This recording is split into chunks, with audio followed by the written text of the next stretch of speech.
Hello beautiful friends, I am back today with another project for the Cut to You design team. This time I am documenting these photos of my son on his first day at an early learning program earlier this year. And for this I'm using a stash of Gossamer Blue products that I have left over. I was only a subscriber for a few months before they closed down, but I thought that the really bold and vibrant patterns on the papers that I have in this little kit would be perfect for this boy school themed layout. Now I had an idea in my head that I wanted to play with a little bit of mixed media on the background, and I wanted an ombre look, so I wanted it to be a darker blue at the top washing down to a lighter blue down the bottom, but I misjudged just how pigmented this Lindy's Gang Magicals was, and it didn't quite have the blue down the bottom of the page was a little bit darker than I would have wanted, and because I didn't want to make that top part any more pigmented than it already was, I decided to just leave it at that. And then off camera I added some white paper splatters. Now white acrylic paint splatters. The cut file that I'm using today is called Onward and Upward, and it's this pie graph cut file. Now I kept the outside piece when I cut it and I've got it nice and slow so that you can see. I was just using that piece as a template to make sure that I had it lined up properly on my page before I adhered it down, and then I've run it through my sewing machine. Now that was a little bit tricky for me. I'm not the most skillful person with my sewing machine, so it did take a little bit of time, but I really love that it adds just a little bit of extra texture to the cut file, and it also helps it stand out against the background a little bit more. I also used my Silhouette Cameo to cut out each of the inside pieces, and rather than backing the cut file, so rather than having the pieces overlap and sit behind the cut file, I'm actually laying each of these pieces inside the opening. And with the magic of video editing, that is now all done, and I'm ready to get stuck into the rest of my layout.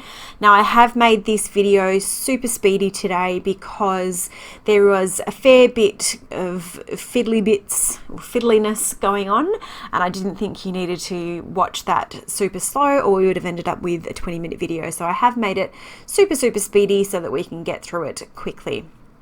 Now I wanted to bring some bolder colors in, so my background is quite muted, and that was intentional because I did want these bold and bright colors to be scattered throughout the layout, and if I put too much color into the background I just knew that visually it would be hectic, it would be too chaotic.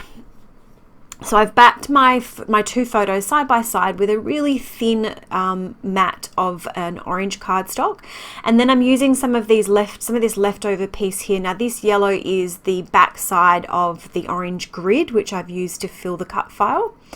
And I also had an offcut of this red. It was a chevron patterned paper, which you can see there over to the left, but I've cut it down and that's all that I have left of that. So because I like the pattern and I'm sure I'm going to want to use it again, I've decided to just cut a small piece out that's about 2 inches by I think 5 inches, because I don't need it to go all the way down the photo. So it's just going to pop out the top of that photo layer there, and I have distressed all of the edges of each of my paper layers there too. So for my title, I got out, I've been trying to make more use of my manual die cutting machine and my metal dies, and I did have this alphabet die which is from it's by Tim Holtz, and when you cut it, when you cut each of the letters you get two pieces, so you get the inside piece and then you get the shadow piece. So I cut these out twice, once from the red striped patterned paper, and then once from just a plain white cardstock, and so that's given me that shadow effect there. And because I know that I'm going to have my photo sitting up on some cardboard behind it, I'm starting off by, sitting up on some foam behind it. What I'm doing here is I'm just adding some adhesive to the top half of each of those letters. And what you're seeing me peel off a little bit of the double-sided tape that I use to stick the two pieces of each of the die cut letters together, and I'm adding some wet glue to the top of them, and I'm just adhering them down to the bottom of my photo first. So the lower part of each of those letters is hanging free at the moment, and what I'm going to do off camera, rather than have you watching me mess around with that, is when I've added my foam, I'm going to add some adhesive foam to the back of my photo layer, and then just a small piece of adhesive foam to the back of the lower part of each of those letters. And that's going to help them to stay elevated off the page and not fall flat and get bent in the middle once I pop it in the page protector and it's put away into an album. So you can see there when I turn this over in just a moment, I've got my foam there and all of my little foam pieces on the back of each of those letters. So I'm just going to quickly tear the backing off the foam and then lay that whole piece down over the top of the graph cut file. And just using my T-square ruler there to make sure that it's nice and straight. And then I'm bringing in some alphas that came with the kit from Gossamer Blue, and it's that beautiful bright sunshine yellow sunflower.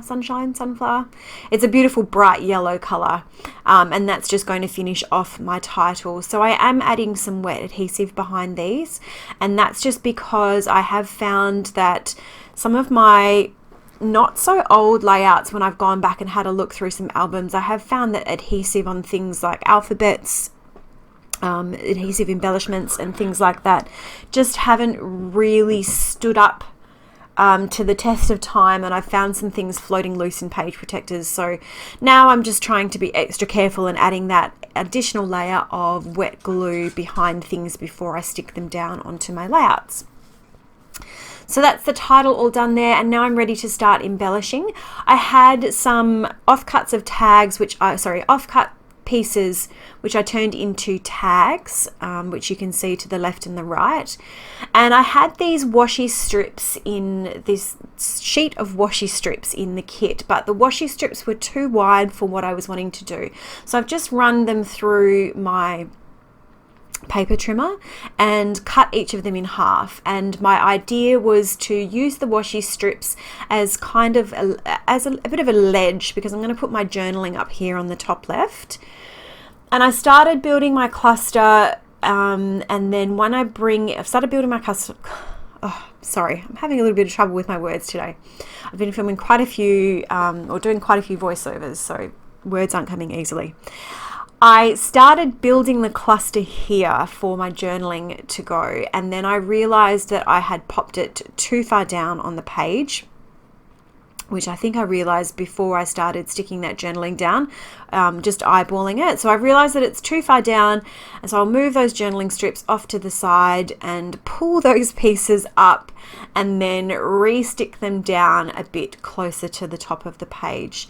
I'm going to pull up this washi, which will get moved again in just a little bit.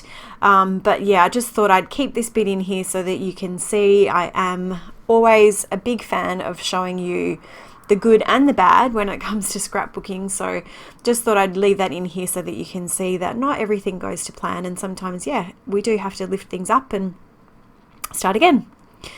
So I'm just going to lay those journaling strips down there, again using my wet adhesive. If you're new to my channel, this is my favorite go-to adhesive. This is the Art Institute glitter glue, and I have the fine tip applicator on top of that. I find that it doesn't it doesn't dry as quickly as the Scotch Quick Dry, so I've got a little bit more wiggle room when it comes to moving things around, but it is a nice firm hold once it is dry.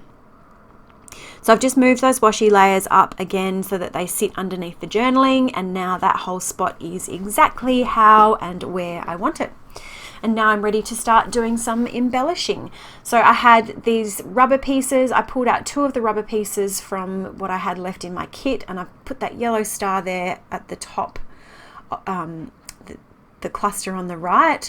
I did think about trying to bring some more of this washi tape in down to the bottom, just for a little bit of cohesiveness, but I couldn't really figure out how to make it work, and the colors are quite balanced anyway, because I've got the red and the orange in the top cluster. So I've got the red, the orange and the yellow in the top cluster, and of course I do have the red, the orange and the yellow down the bottom where the photo is.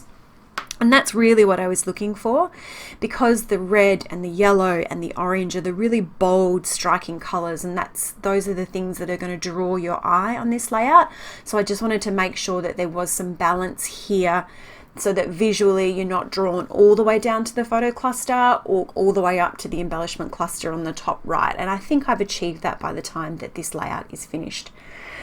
So it's fairly simple embellishing that I'm doing here. I'm trying to bring in that washi strip again, but it doesn't work. You can see that when I've wrapped some twine around those tags that I created, I have left 2 pieces just sitting quite long, and that's just to add another little bit of texture and visual interest to the page.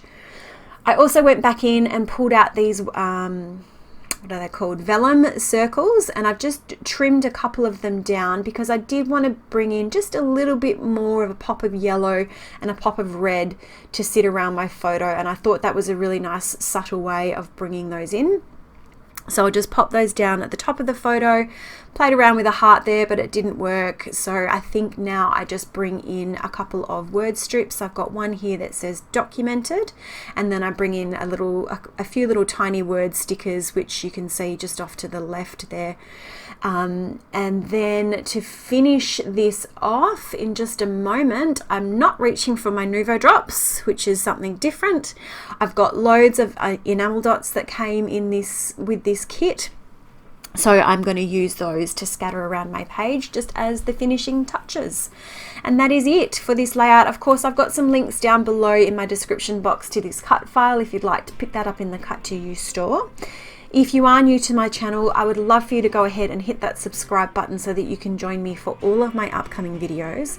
And of course, if you have been here for a while, thank you so much for all your support as always. If you've enjoyed this video, please go ahead and give me a thumbs up or leave me a comment. It really does help me to build and grow my channel when you engage with my videos.